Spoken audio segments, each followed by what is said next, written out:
Hi, I'm Casey. Thanks for coming. Good to meet you all. Let me tell you who I am a little bit real quick. I wrote a book. It came out a year ago, Debugging Your Brain. You might like it. I have some copies. I'm carrying some of those and stickers and bubbles. It's a good icebreaker if you want to say hi to me. I like singing and dancing and blowing bubbles. That's kind of the person I am. I play a lot of instruments. I have a full rainbow of instruments, and I can play Bad Romance on all of them. You might know my voice from the Greater Than Code podcast. I'm one of the co-hosts on that. If not, you might like that podcast. It's pretty good. You might know me from Ruby for Good if you've gone to any of our events, like we did the Diaper Bank event yesterday, volunteering. It's a lot of fun. If not, you might like it. Sign up to the mailing list to hear about our summer event. There might be one in July. I co-founded the online community and event series, Empathy in Tech, just another thing y'all might like. And I've done all these roles. I've been an engineer, UX designer, product manager, engineering manager, and now I'm a consultant. I work for my own company, happy and effective. Every team I've worked with has become like the happy team and the most effective team at the company. And I do it by doing like organizational assessment interviews, surveys, coaching workshops. Anyway, enough about me. I don't want to talk about that so much today. There's two parts of this talk. You might have noticed the plus sign in the title. The first half is evaluating cultural fit, which is like, what makes a company or a position at a company good for me in particular? And should I stay where I am or switch companies? The second half is about culturesmithing. If I do want to stay, or if I change a company to a new one, how do I change that culture to make it better, more effective, and healthier? I have a lot of concepts. This is going to be a dense talk. There's a lot of reading assignments and homework. I'm literally assigning homework if you're here. It won't be graded though. The reference doc at the bottom right has every reference in this, like every image, every article that I'm referencing, and all the homework. So that's at the bottom of every slide. Feel free to take a picture if you want. It looks like this. It's just a Google Doc. Homework slides look like this. I'll flash by them because they're all written in the Google Doc, but I'm just saying like, and you could think about this more later, and there's prompts. You could also use the homework as like dinner conversation prompts, and you'll see examples. You'll be like, oh, I guess I could ask that over dinner. All right, into the first half, evaluating cultural fit. For this, I want to start at what makes you happy at work. It varies by person. It's not the same answer for everyone, but there are some themes. Like here is a concept, ikigai, a Japanese concept for a reason for being, and the common diagrams of it have these 4 bubbles, Venn diagrams. If you can do a job that you love to do and you're good at and the world needs it and you get paid for it, that's awesome. I hope you all work somewhere like that, or you can get there soon. But what goes into happiness for you, it could be those 4, but there's probably a lot of other little different nuanced things. If you had to explain it over dinner, what would you say to someone else? For me, it's something like I need enough money and I want to make a good impact and social connection to my teammates, a good culture. I want to be learning things still. I want to have support. When I did this like a year or 2 ago, before I started a consultancy, I was asking myself these questions, and that's my list. You might have a similar one. Homework 1, figure out your list. What's important to you in a job? What has made you happy before? What's made you unhappy before? And what would the ideal job look like? All right, I'm going to assume now we're fast forwarding. You've figured that out. Good job. You've talked about it with friends. You've gotten the process. Now you know what you like in a job. There's a couple other concepts I want to point out about what makes a company a good cultural fit for you or not. One is I want to distinguish between cultural fit and cultural superiority. There are literally some cultures at work are literally more effective. They get more done. People are happier there. But I'm not trying to be moralistic about like what is good or bad. I want to work at somewhere that is more effective. So that's the right column on this one, the performance-oriented, not a power-oriented or rule-oriented culture. And these 3 categories you can read more about, the Western organizational culture types.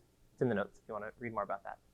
Some people might not mind being in a rule-oriented work environment. And if that's you, that's fine. There's nothing wrong with that. You don't have to be in the 3rd column. That's not where you want to be. And when I say cultural fit, people often ask me, like, what do you mean fit? Because a lot of times it's used from the one side, the company interviewing the employee, potential employee, but you are also reverse interviewing the company. You want to make sure wherever you work is a good cultural fit for you.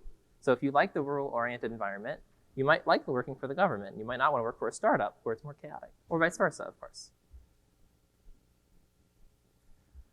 All right, next concept. There are some toxic traits that probably no one likes. Here's the top big 5 from MIT Sloan. The 5 toxic traits of teams are: if you're somewhere that's disrespectful, yeah, no, we don't want to work there. Non-inclusive is negative. Unethical, cutthroat, abusive. You can read more about how they came up with this list of 5. It's like empirically based in the notes if you'd like. But if those resonate with you for your current job, company, position, team, I hope you can get out of there. You deserve better than that. You don't deserve to work in a team with these traits. Toxic culture, the 10.4 here, the top big red bar, is the biggest predictor of people leaving. Also, the Great Resignation. There was a big study which factors affected the most. Toxic culture is the biggest one. This is another great paper in the notes. Whew, take a breath. All right, throwing a lot at you. You've got a lot of reading to do. Next up, change over time. I like to think about how my work happiness has changed at each company and in the company, how it's ebbed and flowed. Here, I started somewhere, I was like pretty high, like 7, 8, and then COVID hit and it went down, of course, for a lot of us. I got a new manager, maybe, and it went up. It was great. Oh, but it didn't change the entire culture of the whole org, so it was like a short-lived glimmer of hope. You might have a similar story where it's going up and down. I like to split these into 3 zones. There's the, I'm totally staying here, I love it, the top green area. There's, if it goes below a threshold, you're gonna leave, you need to leave, you don't wanna stay there anymore. But a lot of us, when we're thinking about it, and if you're here for this talk, you might be in the blue zone. I don't know, it could be better, it could be worse, and it's kind of hard to navigate. All right, some tools to help you navigate that in the homework. You can put on a scale of 1 to 10, like I did, how happy you are with your current job, from this scale of ranges of jobs you could ever imagine. And score them and see how it's changed over time, and what things could change it. Next, I like to go through this with people and you can brainstorm your options. It's more than just leave to another company, A, B, C, D, like all those companies I'm interviewing at. You could also stay at your company and try to change the team you're on or do an internal transfer. There's more options than you might be thinking if you think more widely. And then here's a workshop I do with both people and teams where I come up with all the criteria as columns and then all of the options as rows, and I put numbers to all of them, and then I compute it. And it's not a magic 8-ball, it doesn't tell me what to do, but this does help me be sure what I like about this job versus that one and how important these things are. This is a spreadsheet template linked to in the notes too if you want to try to do your own. All right, that was fast. That was a great crash course, how to decide where to work. Got it.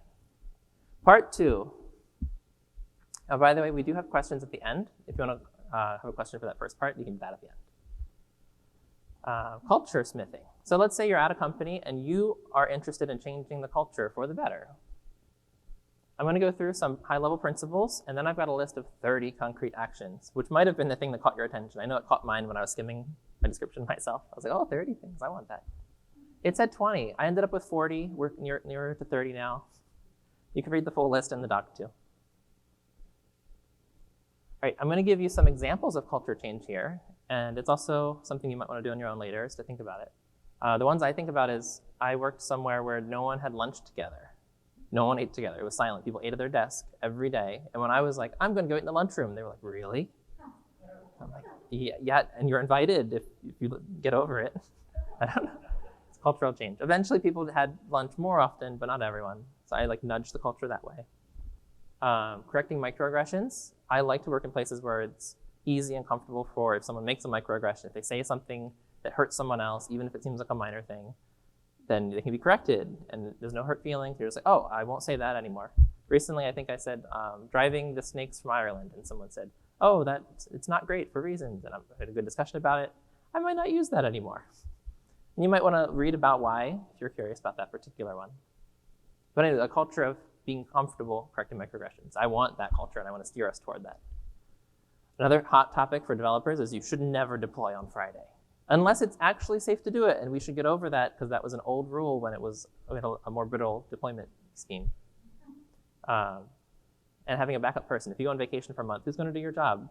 We should have backups for everyone. That's a cultural norm. At some companies I've worked, we had that, and some we didn't. I want to encourage that norm to happen.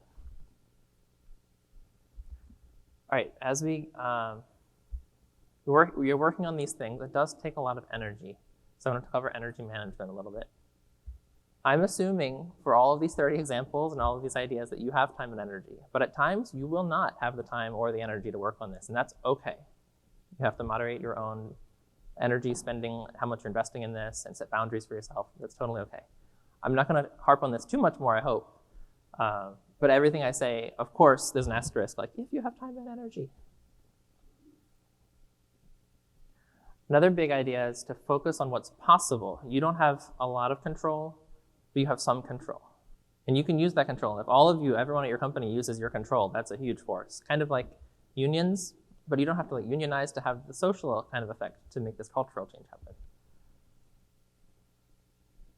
Another thing, energy related, is power dynamics. So if you're in a lower level position, like an individual contributor, engineer, then making changes like widespread for the team are probably harder because you don't have that kind of positional authority to do those, but you have more context.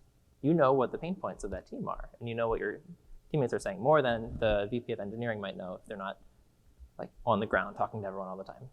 Vice versa, if you're in a higher power position, you have more ability to make change, but less context. So how do you get that context to make sure you're making good decisions? The thing that excites me most about this talk is inspiring a lot of people to realize you do have power to change the culture where you're working. You do as an IC, and you do as a leader too. A lot of my examples here, anyone can do, and I'm like focused on the IC cases, individual contributor cases. Another big concept, give yourself permission. Have you done this yet? Do you have permission to change the culture of your company? Have you given it to yourself? All right, take a breath. I have permission. I've granted it to myself. And you, I don't know, you might get yelled at if you're in a toxic company, but you have permission to try to change it, and it's a good, valiant kind of thing to do. I like this mantra a lot, ask for forgiveness but not permission, because if you ask up front, oh, what do you think, everyone in charge, and if you all don't say yes, I won't do it. And it's really hard to make change if you're in that kind of mindset. You really want explicit buy-in. Here's a big old diagram that I think about a lot. There's two different spectrums that I go to when it comes to permission. There's the vertical one, the explicit to implicit, like how, is it a written rule or is it like what we happen to do and no one talks about it? And then on the x-axis, it could be something explicitly forbidden or implicitly forbidden. It could be permitted, like you're allowed to, but I don't care if you do it or not, or it could be encouraged, like we actively want you to do it. Now, you can go further and say it's required, but for a lot of the context, this is the range that I'm thinking in. So here's an example A for no deploys on Fridays as the example. It might have used to been explicitly forbidden to deploy on Fridays. And over time, maybe it became less explicit. It wasn't written in all of the docs for all of the new apps and stuff like that. And it's like gradually changing. Then it's permitted and some teams do it and some teams don't. And then maybe it's encouraged eventually. And that's a huge cultural shift if you've gotten to that point. That's just one path. It could go through lots of different paths I can imagine. This is a pretty common one to make it less explicit. And then you change it, and then it's explicit the new way. But you can like teleport across, like if there's a top-down rule change mandate, maybe you just flip to the other side all of a sudden. That does happen too. More homework for you, or dinner conversation. Think about a change you've tried to make it work. Like I gave you 4 of mine. What's a change that you've tried to make happen, and how did it go? Did it work or not? And then where did it start on the permission spectrum, these 2 scales, and where did it end up? So for my deploy on Fridays, I told you it started here and it ended up the other one. Kind of did the U-shaped one for me.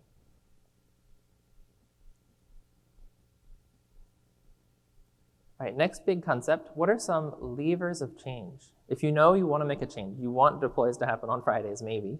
How do you even start? What are the types of things you can do?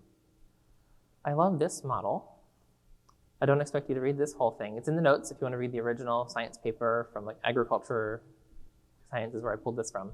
But these 5 categories at the bottom, those circles, are what I'm going to go into. This is the reset model of setting incentives and getting people's behavior to change. There's these 5 categories, and generally anything that motivates people can fit into these 5 categories. I think that it's a really like neat structured framework for this kind of thing. So the 5 are rules, education, social pressure, economics, and tools and processes. When I'm trying to change culture, I often end up naturally thinking about one of these, like rules. Oh, we need to change the rules. Deploying on Friday? Oh, it's a rule change. We have to change it.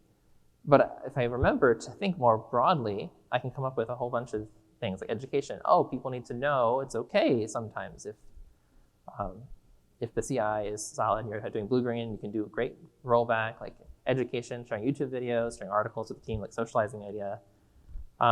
Social pressure, we can have people talk about it, and some people are advocates for it, and then you can help them share it more. It doesn't just have to be the rule, flipping the rule on. There's a lot of these tools.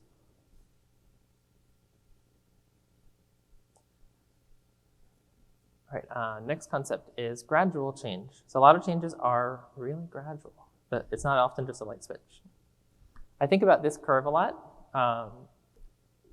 I had an iPod Touch, which did you know is discontinued? They're not making it anymore. It's so sad. I had that before the iPhone was popular. So I was like on the innovator, the leading edge. I could check my calendar on that little thing.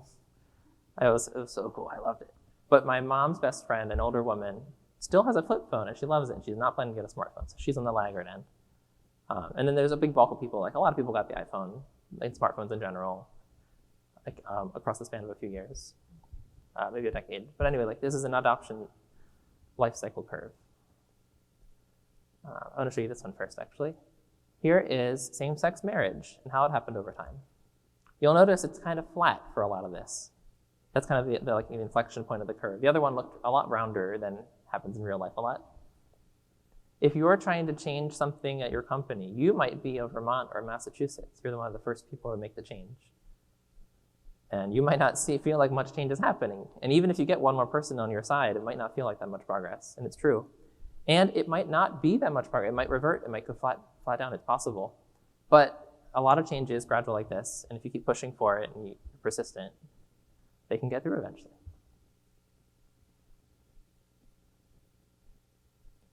All right, so here's a recipe for making change happen. You do something once, and then you do it again, and then you do it a whole bunch more. And then eventually, after maybe several decades, in the case of same-sex marriage, it becomes like the new normal. It's the way we do things. And that's a powerful, powerful change. Like, it's huge. Kind of like refactoring, what was it in the keynote? Autoload, yeah, refactoring autoload. Like that was a long saga, and he kept persisting toward it. And like now we just have to do autoload. Of course we have. We've never had to think about autoload, is what we'll say in 5 years. It's never been a thing. All right, so that's how gradual it is. And when you're in the Vermont, Massachusetts part of a cultural change, it can feel like you're not making progress. And I don't know, I encourage you to get support, get people to talk to about it who understand what you're going for, and you can consider whether to keep going or not. Like that is a hard spot to be in when you don't see the progress happening. But if it's valuable and you really believe in it and you are persistent, you can often get it through. All right, next big concept. I've worked with some consultants who are really good at making the change happen while they're there, and then they leave, and it just reverts right back. Because it wasn't a cultural change. It was like they just did things that way. And it was great. It was really powerful, and it showed it could be done. That's actually a nudge toward changing the cultural norm, but it wasn't like permanently changed. So how can you make it stick? One of my tricks for this is you can do the thing once, or you can do it a couple times, and then share those results. So you're not just doing it and getting the results, and you're like, we know it works. You're also telling everybody, look at this story. Here is a story. We did this thing, and it worked, and it was great, and you have to repeat it a lot for people to really understand it and remember it and start telling it to each other. It's amazing how repetitive it can be when you're trying to change a cultural issue at a company. I end up saying the same thing over and over and over and over, and I feel like a broken record. But the people don't mind that often. Like they're like, oh, that's true. And like maybe they start saying it eventually. And a huge victory for me is when somebody ends up saying to me the idea I've been trying to incept for 6 months. And they said it as if it's their idea. And that's great. Good job. I'm so glad they're thinking that way. They did get to that conclusion too eventually. They didn't just take my word for it. That is awesome. Another trick is if you have a track record, if you can get a change to go through that's popular, that people like a lot, that can end up giving you a lot more freedom to try different things. Celebrating things along the way. How do you celebrate your achievements right now when you do a cool change at work? Who do you tell and when and how often? There's a lot of ways you could. Yeah, my big question is always, I want long-term change. How can I get it to stick? What do I need to do to get it to stick? Often it's getting other people to do the things or to understand the things or believe them or advocate for them. It's not just me. If I just did it alone, the change wouldn't last when I left. All right, so many concrete actions. I'm going to try to go really quickly through these and then still leave time for questions. I'm not going to get through all of them, but they're in the doc, and I'll try to get to like the high-level concepts behind each one at least. I'll probably end up reading just one example from each slide, and if that's interesting, you'll probably like the others in that slide. Check them out later. When I was practicing, I tried to come up with a song to go with these. It's like improvising to myself, but not confidently enough to do it right now. Maybe later. Ask me at karaoke. You can be actively friendly to new people on the team. That's just been huge. When there's one person welcoming you to the new team actively, just because they wanted to, it changed how the whole team felt. And then I did it too, and then cultural change happens. You can increase how much people talk to each other, like the water cooler effect.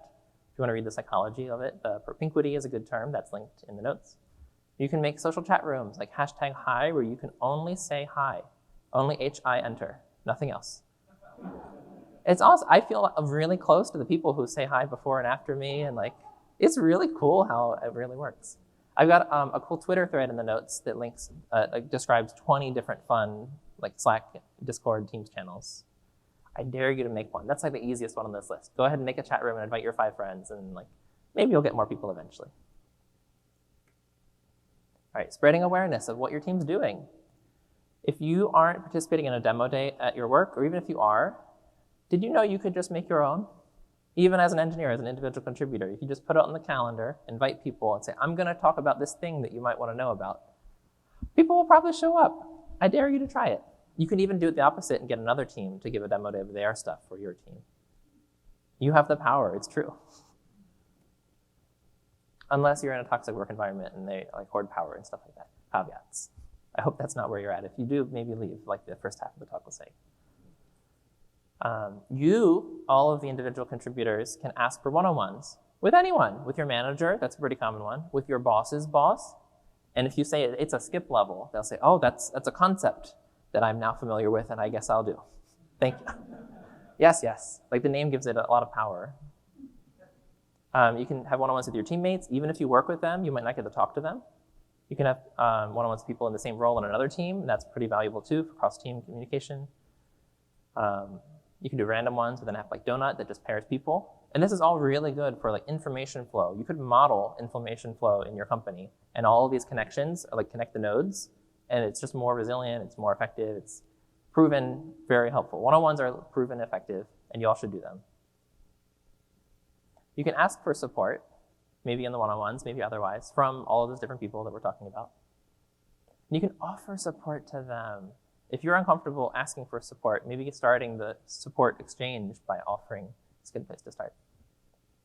Hey, what's on your mind? What's hard lately? Oh, tell me about that. That's an example introduction to giving support to someone. Where do you celebrate things? I like sharing release notes in English that other teams can understand. And people say, that's cool, you did that thing. And I know what it means. An engineer could write that too. You can. When someone's sharing something and maybe hesitating, you can encourage them to share more by like prodding them a little, being curious. Oh, tell me more about that. That's a really good phrase. Here, say it after me. Tell me more about that. It's amazing how well it works. It sounds awkward maybe. It's like, oh, I would never say that. And then I did, and people loved it, and they told me more, and now I can't stop saying it. It's a good icebreaker in the hallway too. All right, your manager probably doesn't get as much feedback as they'd like. And if you ask them, they'll probably say, you know, that's true. Because all the studies are like, I don't know, 70, 80% of people don't get enough. It's true, most people don't. And then if you can talk to them about that, you can like upward coach your manager to get more feedback from the team, including you, if you just help prod and fan their curiosity. If the company is too focused on rules, you can frame things as experiments. Oh, we're just gonna try it just this once. We'll just see how it goes, don't worry about it. And enough persistence of that, I've gotten clients to change, to try some things. It's very gradual. It feels like I'm Massachusetts sometimes, but getting it to go. For inclusion ideas, like avoiding microaggressions, having one-on-one discussions are really powerful because people can really talk about it freely with one person that they can't do on a larger team. Having a discussion as a team is really powerful because it sets the norms for the team about the behavior. You can also request training from people who do this. There are a lot of social rules on your team that might not be well defined. If you can get them to be defined, that's a step forward toward changing them. Like, tell me about this. Why do we do this way? And like, just keep asking. Maybe you can get it written down even. Another trick. Communication, modeling curiosity is very powerful. We covered that a little bit. Have you ever been on a project where you get called in too late and all the decisions are made and you're like, this doesn't make sense. And now it's too late to change and they won't let me. You can figure out how to get in earlier on the next project. It's work. It is time and energy, but you can figure out how to do it. Like ask, are there any projects coming up I should know about? Oh, is that project happening yet? Oh, can you invite me to that meeting? And they'll be like, sure, I guess, because that's weird. We don't do that here, but okay. And then you can start that norm. You can be the Massachusetts and get it going. Empower yourself, and you can empower others. That helps make longer lasting, more widespread change. Encourage your teammates to do all of these things too. All right, outro. You can hire me to work with company to do things like this. I'm also offering a free workshop for your company, just because you're here. Not too many. I don't have that much bandwidth to do all this free stuff, but some I have. I also do community groups, like local meetups. If you're in one, I'd be happy to talk there. I do 2 a month for that. Some of my popular workshops are feeling understood, getting people to really communicate like, oh, I know how that feels. And they say, oh, I feel so understood. People love that. It's a really powerful skill. Yeah, enough of that. Time for questions. Do you want to clap? Go ahead, thank you.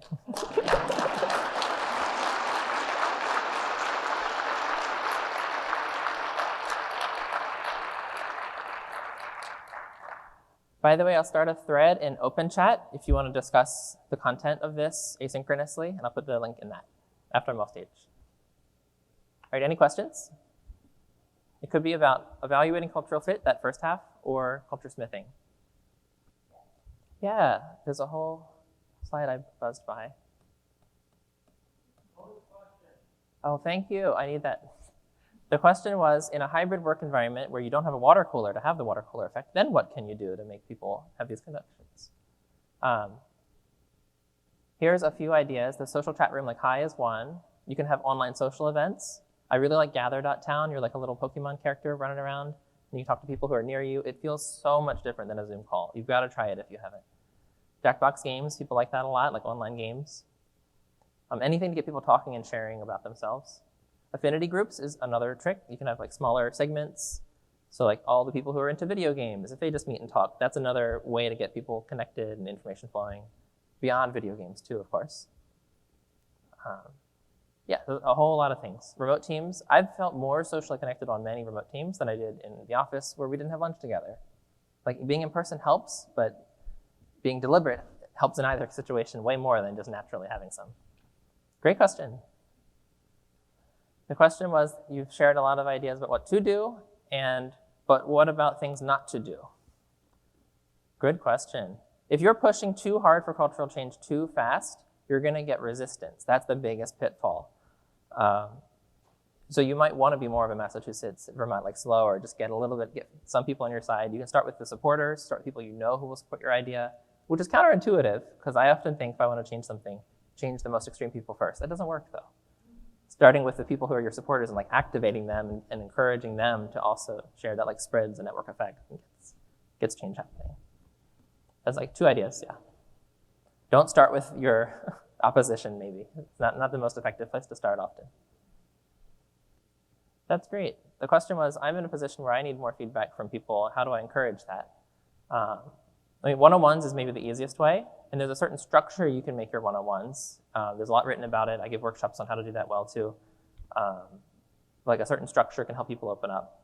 But if the environment isn't safe anyway, if it's like a toxic, non-psychologically safe is another term you might want to look up, and work environment, it's hard to get people to open up. It's really hard. And how do you help them be safe is it's a gnarly question. But even just making the space is often, like, I don't know, more than half of the time, making space is really effective. And then the more complex topics, I don't think I have a short answer for it. It's hard. If you want to talk to me later, you can ask me for bubbles. And I'll make that thread in open chat if you want to continue an asynchronous discussion. Thanks so much for coming.